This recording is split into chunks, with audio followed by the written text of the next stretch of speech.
Julio 18, 1964, natawo hadulag batang lalaki, anak ni Rana Natividad Kagara ngan Gorgonio Hio.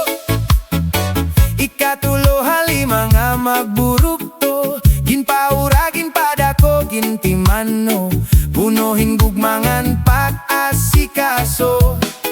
Nagtuboan bata nga lider may pagkilalahan Ginoo.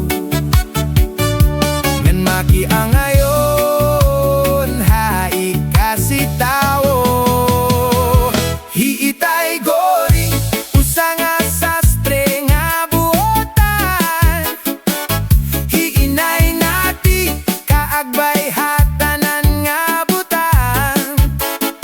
First honors tikang grade 1 nga nagtapos nga valedictorian.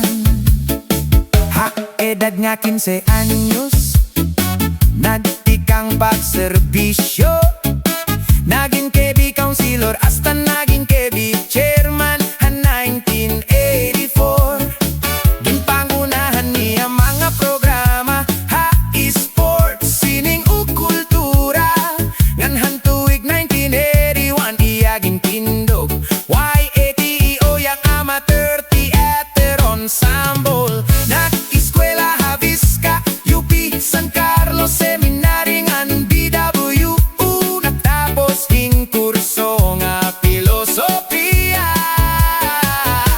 Ha eskwelahan aktibo nga leader, writer ngan editor, naging buruhaton nga ginpapadayon pa. Nag-asawa hinusa nga sa Marnon, Vicky Solano ang ngaran niya. Nak-anakan Kirby nga Solola, nag-presidente ang Villa Dolina, homeowners GPDA nandito DC Transpo. Sumunod HDI LG han 1995, punuhin ideya, naging top 2 han batch 40. Yan ako mo municipal local government operations officer. Ha munisipyo ginpapadayon ang trabaho. Mga kliyente nga municipal o barangay officials, ha pagtumanhan ira mga trabahon, may dignidad nga malinang puson darayawon ang babat ngon.